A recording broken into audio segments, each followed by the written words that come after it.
Shalom, selamat pagi kekasih Tuhan, saudara yang berada di tempat ini dan saudara-saudara lain yang masih di rumah, yang beribadah bersama-sama juga dengan kami. Tuhan memberkati kita semua, haleluya. Judul khotbah hari ini, saat ku lemah, engkau kuatku. Bukan engkau saudara, tapi Tuhan kuatku, puji Tuhan, haleluya. Oke. Kami memuji Engkau Tuhan. Kami meninggikan Engkau karena Engkau layak ditinggikan. Setiap saat Tuhan kami mau berseru dan menyanyi bahwa kami mengasihi Engkau karena Engkau lebih dulu mengasihi kami. Terima kasih untuk anugerah-Mu yang besar. Tidak ada Allah yang seperti Engkau yang dapat menjamah hati kami. Kalau saat ini kami tetap masih rindu beribadah kepada Engkau. Semua oleh karena anugerah kasih sayang-Mu. Kami berikan segala puji, hormat, syukur hanya kepada Engkau. Karena Engkau layak menerima. Di dalam nama Yesus Kristus. Haleluya. Amin. Mari kita buka Alkitab kita saudara. Saya harap aja saudara bawa Alkitab. Bagaimana saya sering katakan, kalau saudara tidak bawa Alkitab ya itu bawa yang kecil-kecil itu juga tidak apa-apa. Yang penting bisa baca, bukan lihat foto-foto. Oke. Dan saudara kalau ada catatan juga lebih baik. Karena kadang-kadang kita khotbah mungkin salah ngomong, saudara bisa pulang periksa lagi toh. Ya, soalnya saya pernah mengalami itu saudara. Kadang-kadang hamba Tuhan kasih ayat-ayat yang tidak tepat. Jadi kalau saudara tidak periksa ya saudara bodoh sendiri, salah sendiri ya. Mesti periksa jadi saudara bisa lebih ingat. Oke. Kita buka Alkitab kita mau lihat dari 2 Korintus pasal yang ke-12. 2 Korintus pasal yang ke-12. Saya baca dari ayat 1 mulai, oke. Paulus menulis surat ini kepada jemaat di Korintus. Ayat pertama, aku harus bermegah. Sekalipun memang hal itu tidak ada faedahnya. Namun demikian, aku hendak memberitakan penglihatan-penglihatan dan penyataan-penyataan yang kuterima dari Tuhan. Aku tahu tentang seorang Kristen 14 tahun yang lampau. Entah di dalam tubuh aku tidak tahu, entah di luar tubuh aku tidak tahu. Allah yang mengetahuinya. Orang itu tiba-tiba diangkat ke tingkat yang ketiga dari surga. Aku juga tahu tentang orang itu, entah di dalam tubuh, entah di luar tubuh, aku tidak tahu. Allah yang mengetahuinya. Ia tiba-tiba diangkat ke Firdaus. Dan ia mendengar kata-kata yang tidak terkatakan, yang tidak boleh diucapkan manusia. Atas orang itu aku hendak bermegah, tetapi atas diriku sendiri aku tidak akan bermegah. Selain atas kelemahan-kelemahanku. Sebab sekiranya aku hendak bermegah juga, aku bukan orang bodoh lagi. Karena aku mengatakan kebenaran. Tetapi aku menahan diriku supaya jangan ada orang yang menghitungkan kepadaku lebih daripada yang mereka lihat dan mereka dengar daripadaku. Ayat ke-7. Dan supaya aku jangan meninggikan diri karena penyataan-penyataan yang luar biasa itu, maka aku diberi suatu duri di dalam dagingku, yaitu seorang utusan iblis untuk menggocoh aku, supaya aku jangan meninggikan diri. Tentang hal itu, aku sudah 3 kali berseru kepada Tuhan, supaya utusan iblis itu mundur daripadaku. Tetapi jawab Tuhan kepadaku, cukuplah kasih karuniaku bagimu. Sebab justru dalam kelemahanmu lah kuasaku menjadi sempurna. Sebab itu kata Paulus, aku terlebih suka bermegah atas kelemahanku supaya kuasa Kristus turun menaungi aku. Karena itu aku senang dan rela di dalam kelemahan, di dalam siksaan, di dalam kesukaran, di dalam penganiayaan dan kesesakan oleh karena Kristus. Sebab jika aku lemah maka aku kuat. Tuhan berkati saudara. Oke, kalau kita baca dari ayat pertama sampai ayat ke-6 itu saudara, kita bisa melihat kenapa Paulus kok tulis begitu saudara. Oke, dia mau cerita tentang, tunggu saya minum sebentar dulu, mulut kering. Mulut kering itu biasa itu dulu Om John bilang karena takut. Oke, bukan takut saudara, takut apa sih? Ya, tapi kenapa ya enggak tahu. Saya sudah dari tahun 16, saya tak tahu dikasih dokter obat apa begitu jadi mulut jadi kering. Katanya obat itu kasih keluar air-air dari tubuh saya begitu banyak. Jadi saya mesti banyak minum air sebenarnya. Kalau enggak ya kering itu. Tapi tidak apa-apa saudara. Kalau kering ya minum air. Oke, jadi saudara saya mau kasih tahu. Saudara baca itu saudara lihat Paulus. Dia mau ceritakan apa yang Tuhan penglihatan, penyataan yang dari Tuhan. Tetapi kenapa saudara? Kalau dia di ayat kedua saudara lihat dia bilang orang Kristen, ya dia tidak ngomong diri dia. Dia tidak terus terang aja bilang saya dapat penglihatan dari Tuhan, penyataan dari Tuhan, ya. Tetapi ada orang Kristen ditunjukkan kepada orang yang ketiga. Kadang-kadang begitu saudara.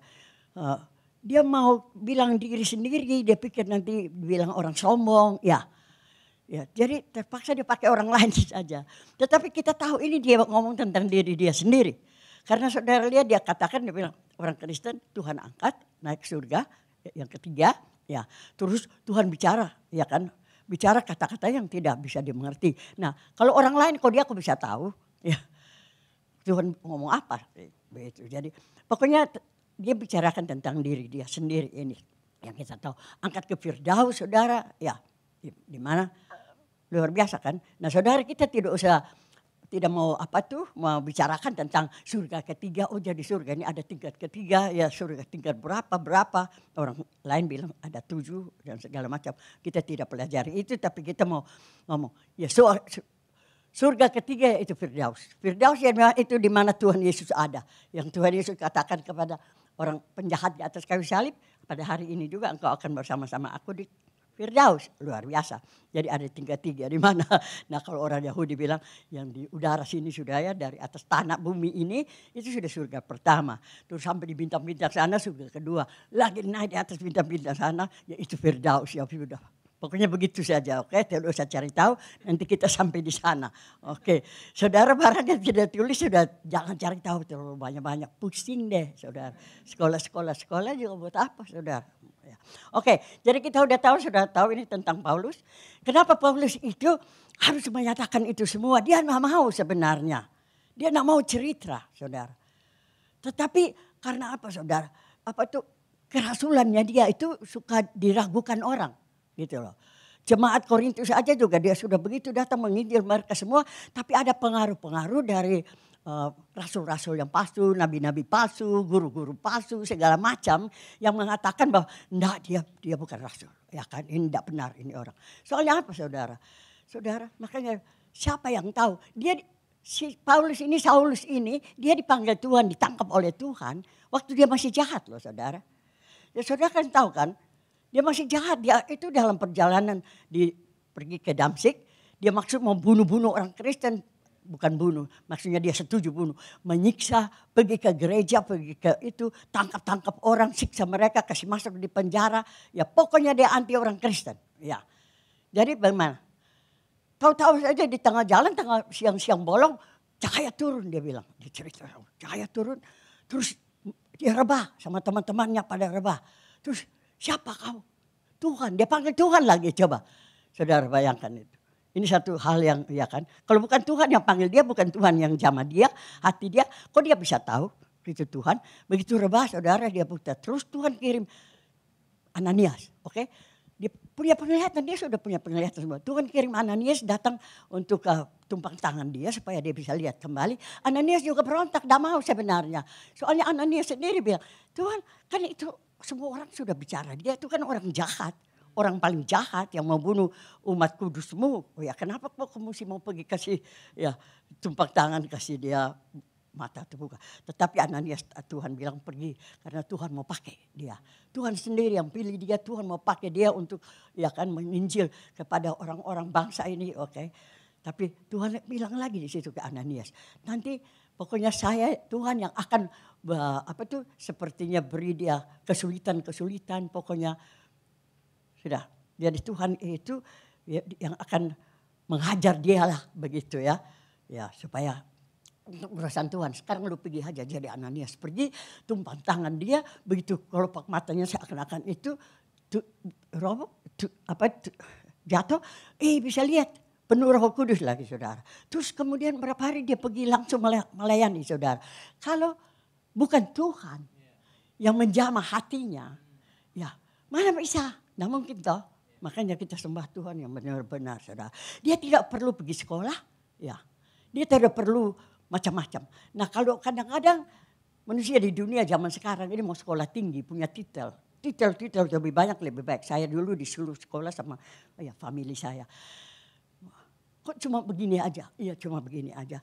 Tuhan cuma pilih jadi guru sekolah minggu, ya guru sekolah minggu lah. Nanti Tuhan kasih naik guru taman kanak-kanak, guru sekolah SD ya. Ya nanti ikut Tuhan punya mau. Saya tidak perlu mesti mau kejar-kejar apa begitu. Tapi banyak orang itu suka kejar katanya. Wah kalau ada titel ini. Saudara tahu kan banyak juga hamba-hamba Tuhan yang sudah punya titel, sudah pendeta belum cukup, ya kan master lagi, oke, dokter lagi, terus banyak-banyak. Saudara, saya dulu melayani di Wesley Center Mission, ya ketuanya itu Gordon Moise, saudara tahu, itu titelnya itu 10 mungkin di belakangnya. Jadi saya melayani di sana, lama loh saya melayani di sana belasan tahun. Jadi kalau tiap tahun itu kan ada undangan, kita kumpul makan bersama gitu. Terus tiap kali undangan datang, Om John tidak mau pergi. Ya, dia tidak mau temanin saya, jadi saya juga sungkan lah. Ya, dia tidak pernah pergi. Karena titelnya banyak di belakang. Om John marah. Dia bilang begini, orang sombong katanya macam-macam pakai taruh titel segala macam. Ini bukan hamba Tuhan katanya begitu. Ya sudah, tidak apa-apa. Terus saudara memang dunia manusia di dunia ini pikir begitu kan. Waduh dapat titel lebih itu lebih dihargai Tuhan mungkin. Saudara kita tidak bisa. Kita tidak bisa dengan kekuatan kita atau usaha kita supaya kita itu gain favor dari Tuhan. Mau cari anugerah kasih sayang Tuhan. Tuhan itu sudah sayang kita. Tuhan itu anugerahnya dia makanya itu luar biasa sudah buat kita itu. Betul enggak? Tuhan panggil 12 murid ya. Itu saudara kira-kira panggil yang sekolah tinggi? Enggak toh? Ya. Tuhan panggil orang-orang biasa aja. Yang available, yang mau dibimbing, yang mau diubah, yang mau dididik, yang mau diajar. Itu yang Tuhan cari. Yang punya hati, ya, yang mau begitu. Jadi kita tidak usah macam-macam. Sekolah boleh, bukan bilang tidak boleh. Sekolah tinggi, oke.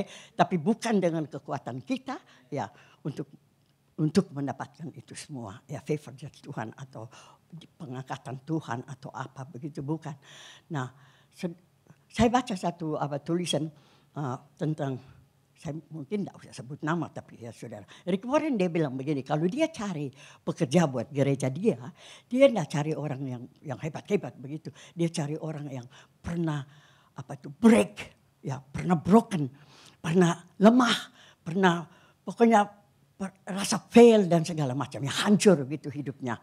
Ya, dia cari orang yang demikian. Karena benar juga saya pikir, karena orang yang demikian yang sudah pernah mengalami kehancuran, yang sakit hati, yang pokoknya penindasan dan segala macam.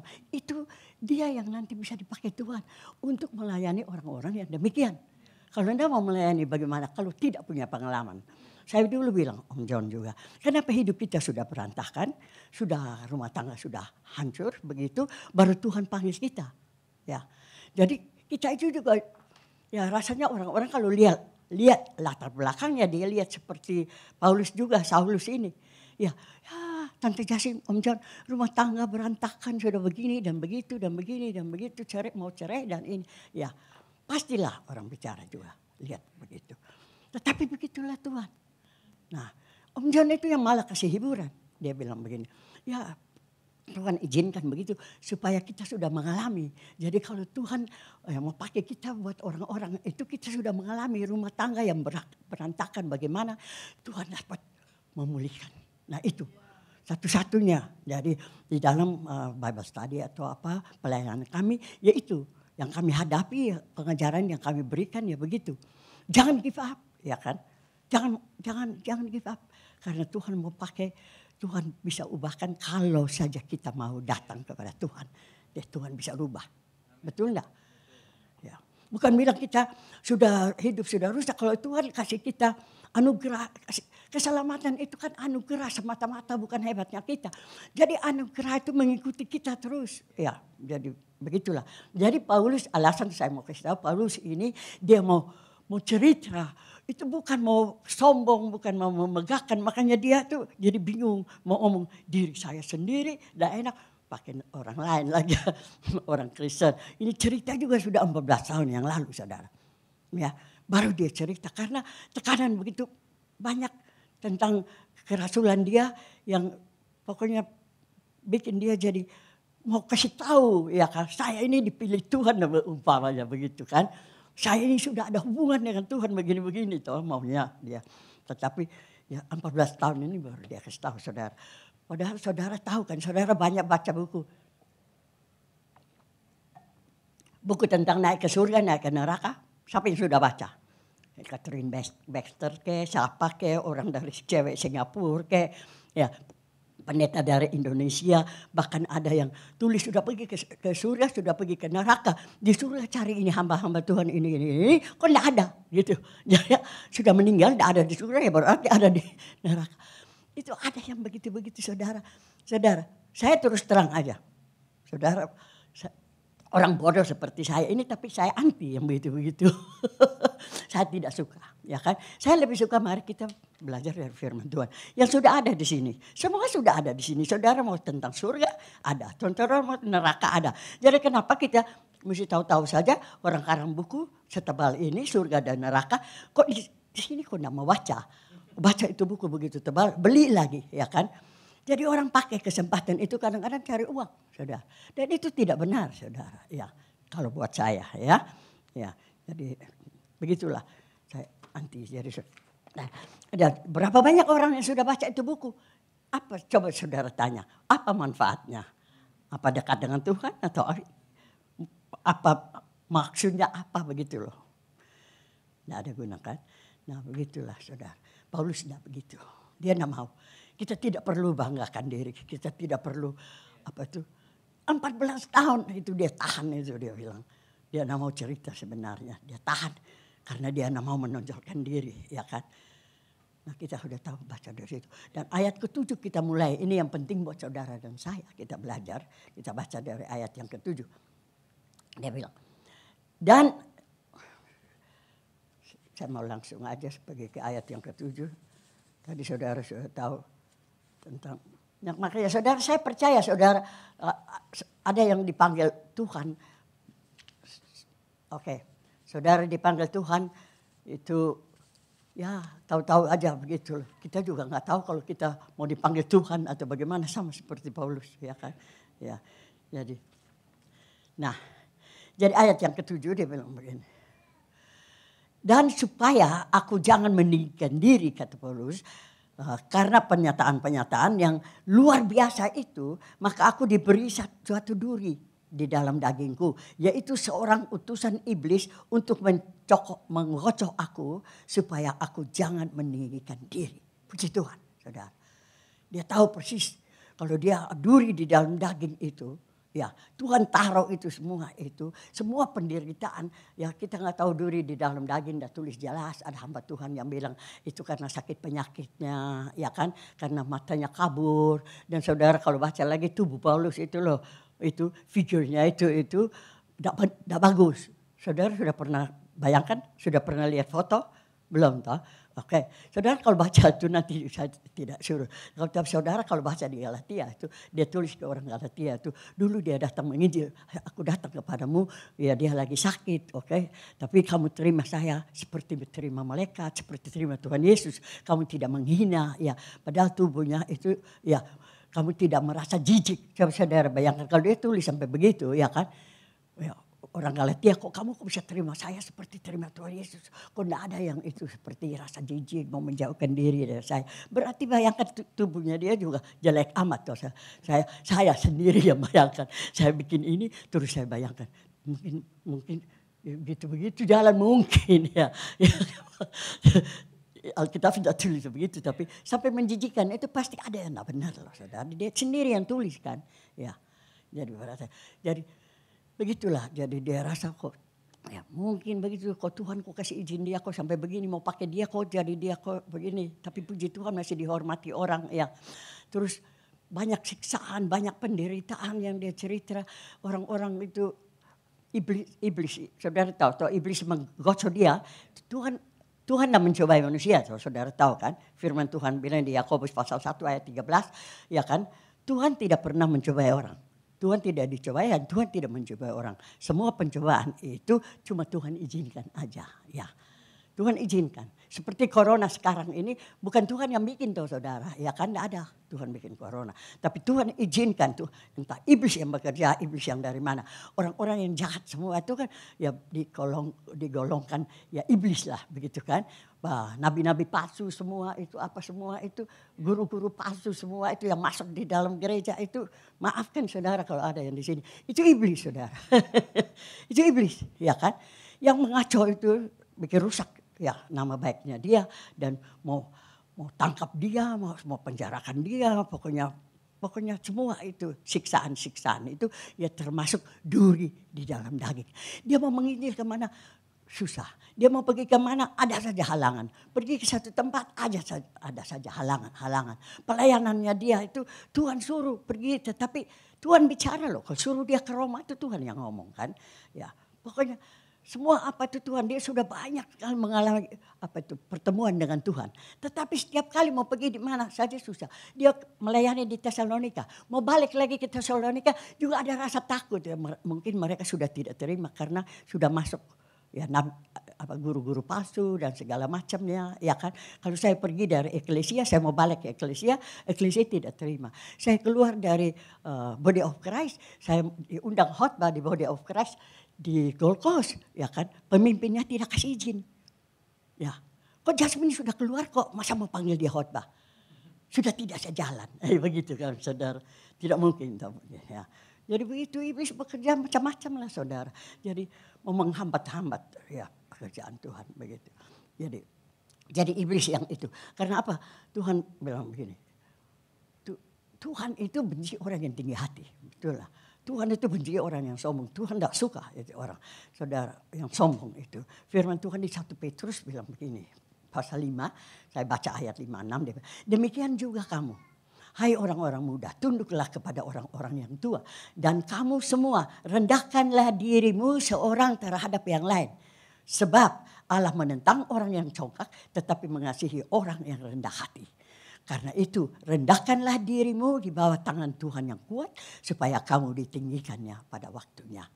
Jadi marilah kita rendahkan diri satu dengan lain. Jangan rasa saya yang lebih hebat. Saya pokoknya punya kedudukan tinggi, gaji besar, sekolah tinggi, ya, punya pangkat segala macam, titel-titel segala macam. Jangan saudara, jangan. Kita sama-sama. Oke, sama-sama anak Tuhan merendahkan diri satu dengan yang lain.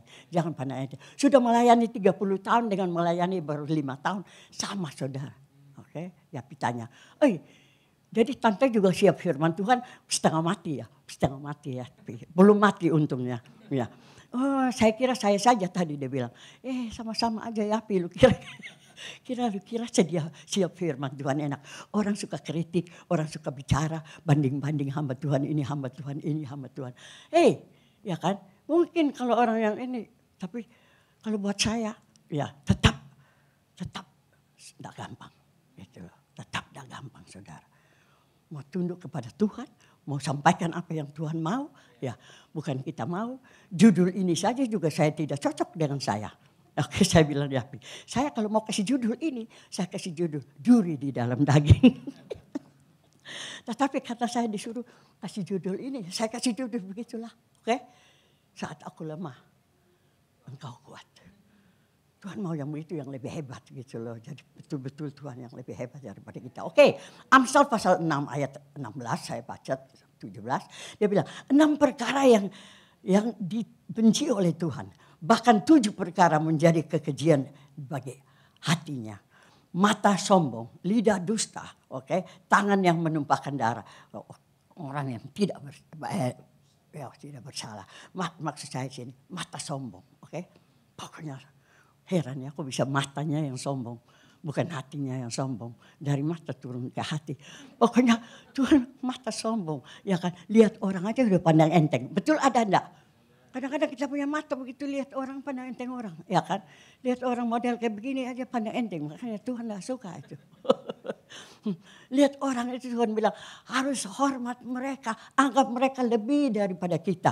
Kita belajar seperti Tuhan Yesus, yang rendah hati, yang di surga aja turun datang di dunia jadi seperti manusia. Kita yang bersekolah tinggi sedikit aja sudah tinggi di atas, ya kan? No, dia bilang sama aja, ya kan? Sama, kita semua sama. Sekolah tinggi sama aja. Sekolah tinggi. Ya begitulah. Kadang-kadang manusia memang ada-ada aja, saudara, Ya, jadi jangan kita sombong karena Tuhan taruh duri nanti, saudara. Saudara, itu duri yang Tuhan mau taruh sama Paulus itu Tuhan sudah kasih tahu sama si siapa itu waktu suruh siapa lagi begitu tumpang tangan dia Ananias. Ya karena Ananias, Tuhan sudah bilang itu sama Ananias itu Tuhan itu juga luar biasa saya pikir begini.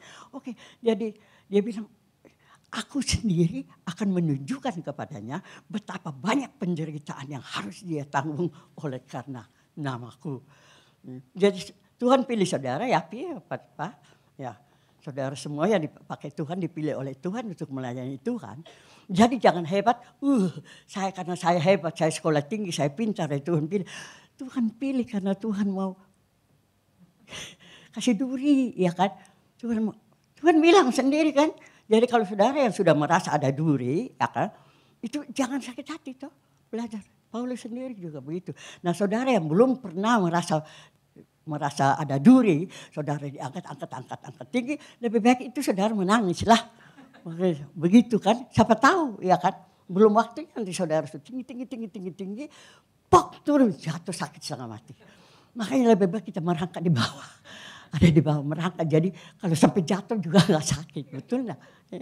Tinggi jatuh sakit. Begitu. Jadi ayat yang ke-8. Sudah ayat ke-7 saudara sudah tahu toh Tuhan taruh duri. Jadi ada yang merasakan duri.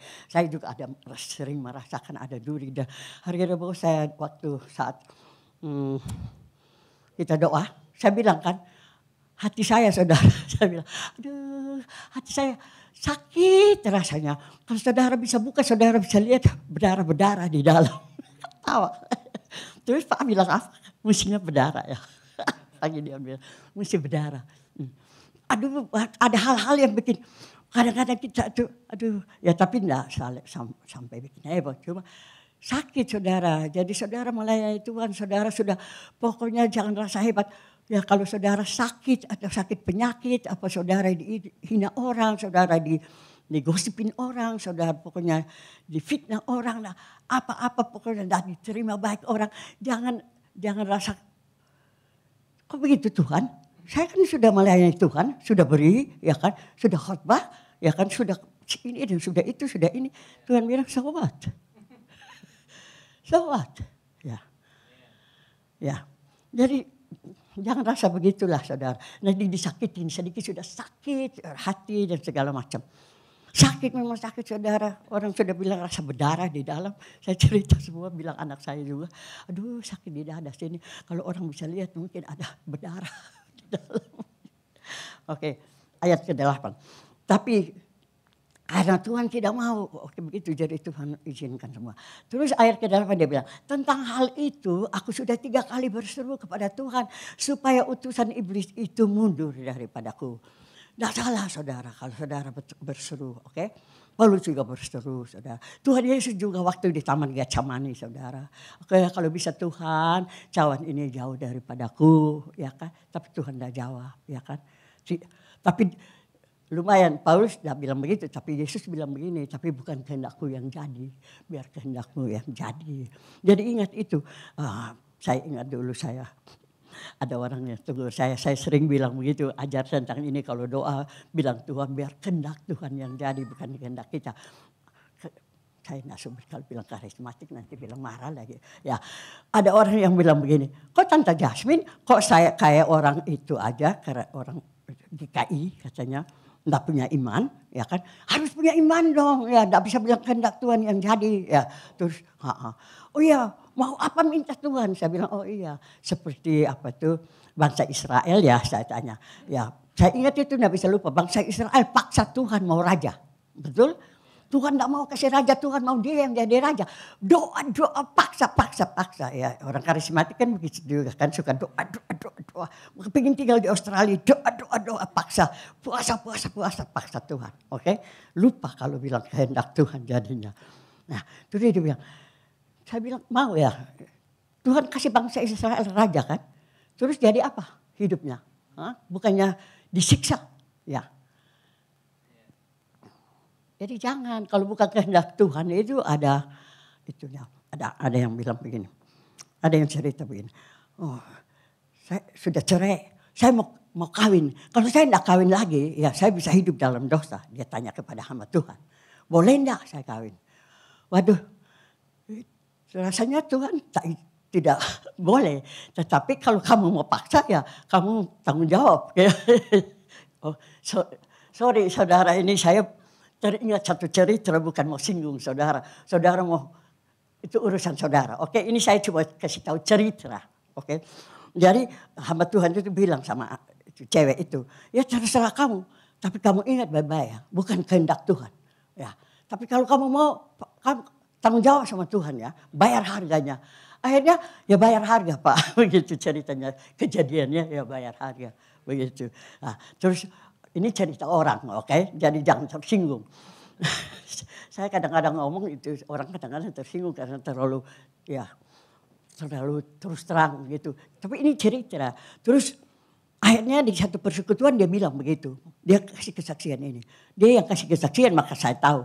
Akhirnya dia janji begini. Saudara, kalau ada ribut suami istri ya, jangan cepat-cepat cerai. Bertobat, dia bilang. Bertobat, jangan cerai. Sebab saya sudah mengalami. Sudah merit lagi, hampir cerai lagi ini. Ya, akhirnya hampir cerai. Sudah bilang. Saudara bisa mengerti maksud saya? Ini terjadi dengan orang. Jadi jangan mau-maunya sendiri. Bilang minta Tuhan, saya mau merit lagi Tuhan. Berseru seperti Paulus, tolong Tuhan angkat duri ini Tuhan. Tetapi jangan lupa bilang, tapi Tuhan biar kehendak Tuhan yang jadi bukan kehendakku. Jangan lupa Tuhan Yesus punya, ya kan? Jadi pintarlah begitu, maju selangkah begitu. Oke, jadi sudah. Saudara tahu kalau Tuhan itu luar biasa. Tuhan Yesus bilang ke Paulus, bilang apa? Kasih karunia cukup, oke? Jadi itu yang saudara dan saya harus ingat. Bahwa kasih karunia Tuhan itu untuk selama-lamanya. Tidak stop sampai saudara waktu saudara down, saudara jatuh, saudara pokoknya dalam keadaan apa, terus Tuhan tinggalkan. Kasih karunianya tidak ada. Tidak, kasih karunianya ada di atas kayu salib. Itulah kasih karunianya Tuhan. Dia mati sekali itu toh. Ya, karena kasih karunianya buat saudara dan saya selamat. Jadi kalau dia sudah mati sekali, keselamatan saudara dan saya sudah terima. Ya, itu kasih karunia tetap ada. Tinggal kita aja yang mau tinggalkan atau kita mau berbalik. Ya, seperti Petrus, oke? Lalu Tuhan Yesus bilang sama Petrus begini, dia bilang apa? Dia panggil Petrus. Petrus nama siapa sih? Itu Simon, oke. Dia bilang Simon, dia bilang iblis sudah mau menapi kamu, oke? Tapi saya akan doakan kamu. Itu Tuhan Yesus itu luar biasa. Jadi dia bilang, hei Simon, Simon, iblis sudah menanti mau menampik kamu. Tapi saya usir iblis dalam nama Yesus, pokoknya injak-injak iblis. Nah dia bilang begitu, ya. Dia bilang, aku mendoakan kamu supaya imanmu, oke, tidak runtuh, tidak jatuh. Nah itulah Tuhan. Jadi saudara ingat kalau kita jatuh di dalam dosa, kita sudah salah, itu Tuhan Yesus tahu. Kita jangan harap nanti Tuhan Yesus yang mesti tarik kita keluar atau kasih mati itu iblis atau bagaimana. Tuhan Yesus biarkan.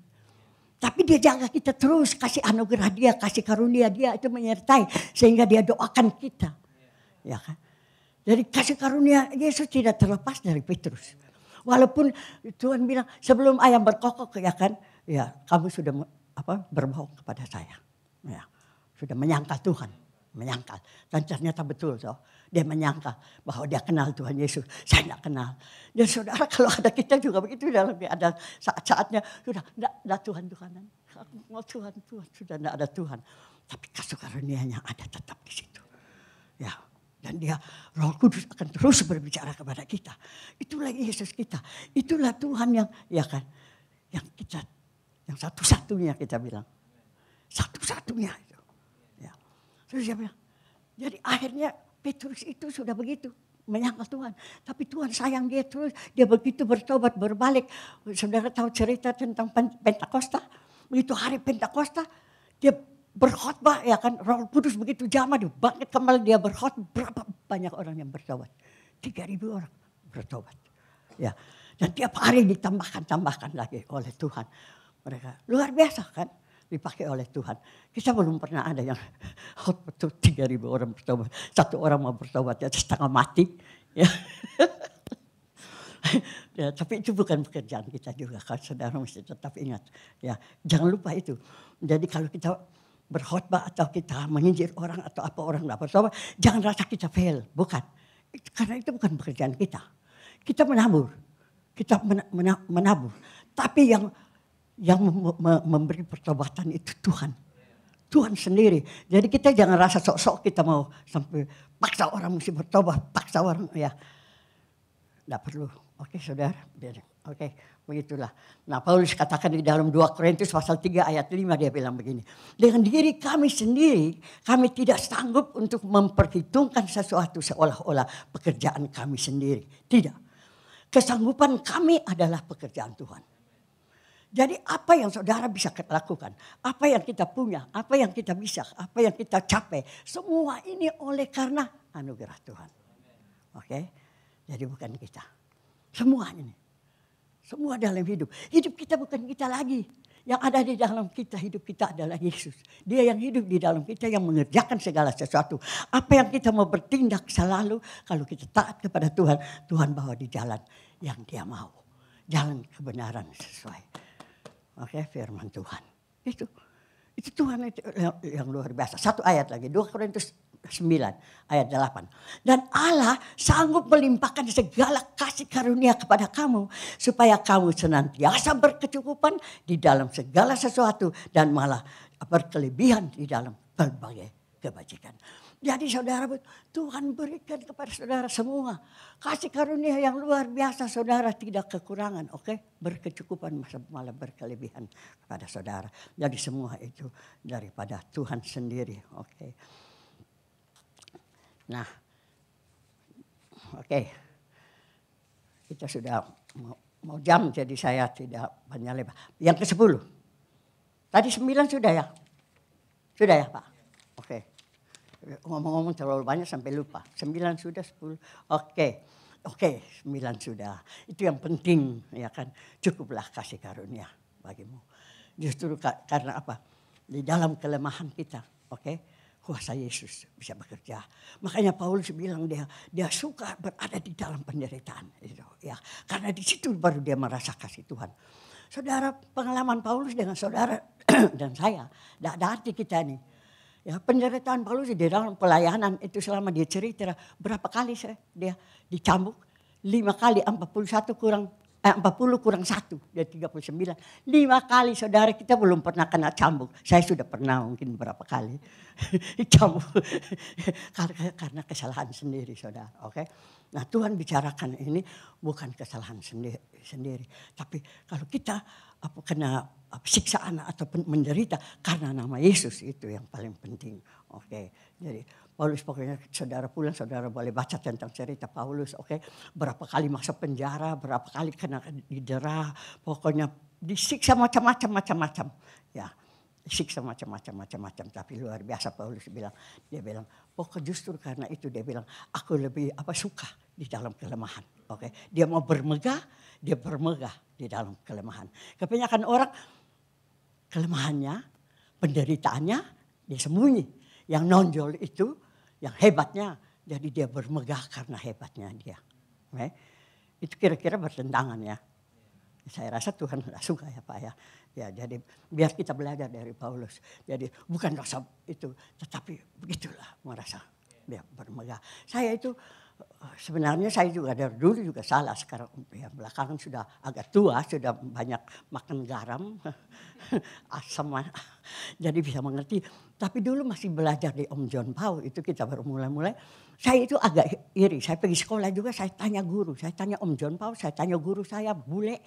Kenapa kalau Pak John itu, dia bikin salah, bukan dia tidak pernah bikin salah. Tapi kalau dia bikin salah itu, kok tidak kelihatan cambukannya. Kalau saya salah sedikit, ada saja cambuknya saudara. Saya bohong sedikit aja, ini saya paling ingat, tidak bisa lupa. Saya cuma teman minta jemput kemana, saya bilang begini, oh tidak bisa, sorry mobil saya rusak. Saya serempet mobil saya. Yang begitu-begitulah, oke. Yang begitu-begitu, hal yang tidak masuk akal. Ya. Pokoknya saya bikin salah apa, jadi saya tidak terima. Saya bilang, Om John Paul kenapa? Ya kenapa ya? Om John Paul bilang begini, ya kan. John kalau disikat sama Tuhan, mental dia. Kalau Jasmine disikat juga enggak apa-apa karena kebal orangnya. Ya begitulah saudara.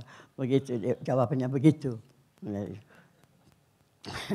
sudah kita ayat 10 saudara, oke. Ayat terakhir sudah jam.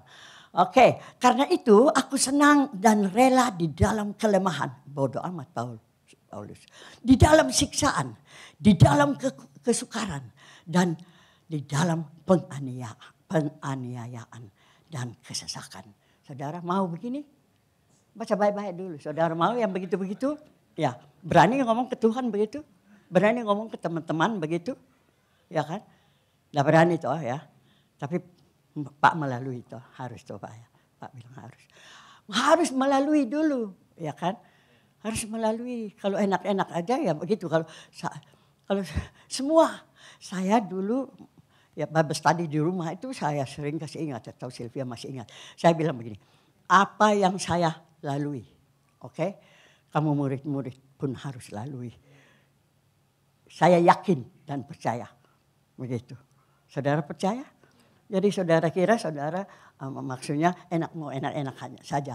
Yang menderita biar hamba-hambanya Tuhan. Yang menderita kena maki, kena ini, kena itu. Semua yang melayani Tuhan, saudara semua hamba Tuhan. Kan? Saudara semua harus melayani kan. Nah di dalam melayani itu Tuhan itu, yaitu Tuhan mau hajar kita supaya kita betul-betul tunduk. Ya. Tuhan mau supaya kita itu seperti padi saudara. Ya, makin berisi, makin berbuah. Jangan naik tinggi, itu apa itu dia bilang itu ya itu bulit, bukan padi. Kalau padi berat dia tunduk. Jadi saudara lihat kalau orang yang sudah makin nunduk saudara, ya kan, ya seperti Bapak Gembala kita sudah makin nunduk, ya, makin nunduk, ya itu bisa tahu, kita bisa bilang, oh dia makin berisi dan. Jadi kalau gini terus mau orang mau ini terus ya belum. Ya enggak apa-apa juga, enggak apa-apa, memang begitulah dia. Tapi habis padinya belum banyak sih ya kan, ya dia masih begini kan, melunjang tinggi. Tapi kalau padinya sudah berisi berat pasti dia tunduk ya. Ya Nino ya. Oke. Ya. Kita perhatikan dia sudah bilang iya gitu. Oke. Jadi begitulah saudara. Nah, saya tutup dengan ayat begini. Matius pasal yang kelima. Oh, tidak ada di dalam situ saudara, mau kasih keluar boleh ayat 10-11. Berbahagialah orang yang dianiaya oleh sebab kebenaran saudara. karena merekalah yang mempunyai kerajaan sorga. Berbahagialah. Oke? 11.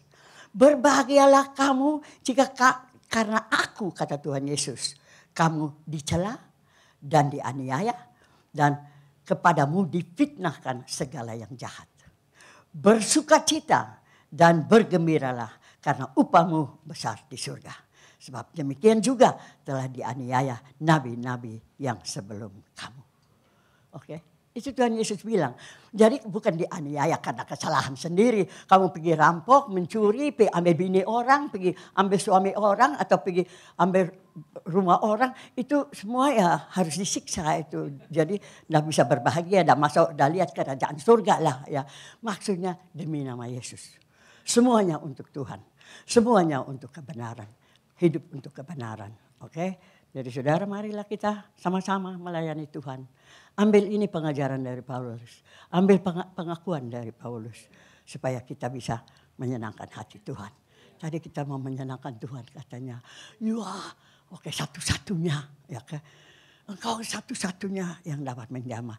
Mulut puji, perbuatan harus menyertai apa yang kita bicarakan. Kalau tidak kan. Makanya saya bilang begini. Masa lalu saya tidak usah saudara boleh bicara. Tapi jangan lihat untuk mengukur pelayanan yang Tuhan berikan. Jangan seperti Paulus. Masa lalunya jangan dilihat. Lihat apa yang Tuhan kerjakan di dalam hidupnya. Oke? Tuhan memberkati saudara. Mari saya undang penyanyi, musician. Kita naikkan satu pujian sebelum kita doa. Saya berusahakan. Saya itu, lihat tiap kali orang khotbah mau jam. Oh setengah jam itu terlalu susah ya buat saya. Penderitaan. Untuk khotbah setengah jam penderitaan. Lebih sedikit oke. Ya 40 menit.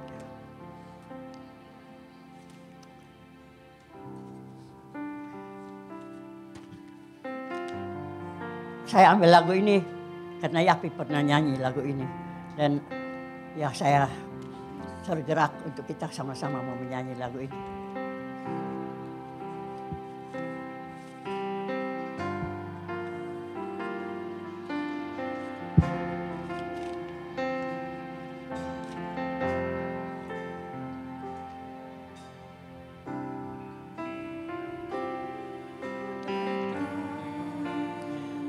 Bapakku datang menyembah. Sini ku percaya. Mari kita bangkit berdiri menunjukkan kepada Tuhan bahwa kita sungguh-sungguh senang dan sungguh-sungguh memuji Dia.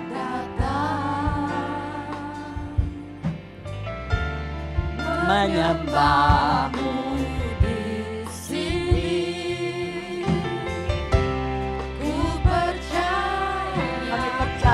Tuhan, Engkau ada bagi kami.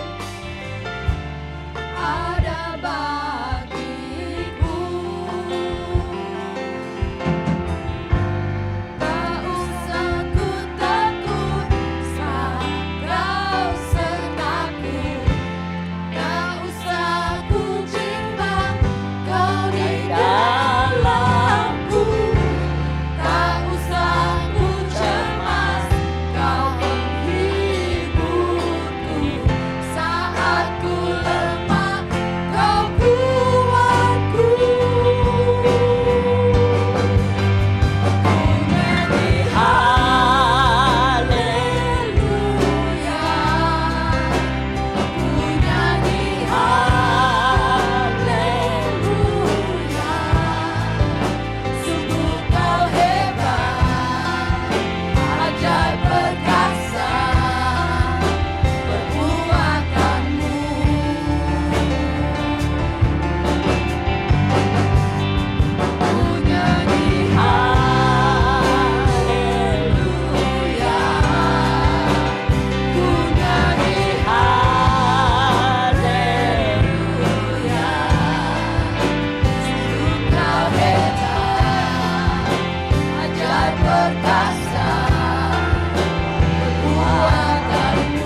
Kami naikkan syukur Tuhan, kami nyanyi haleluya.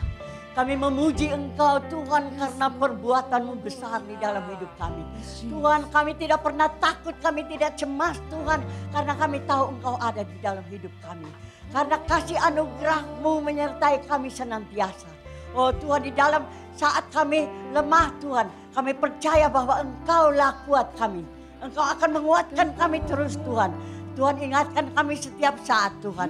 Di saat kami susah Tuhan, di saat kami menderita, di saat kami tertekan, di saat kami putus asa, kami rasa-rasa mau tinggalkan Engkau. Ingatkan kami terus pengorbanan-Mu di atas kayu salib. Anugerah-Mu yang luar biasa besar itu Tuhan tidak akan meninggalkan kami.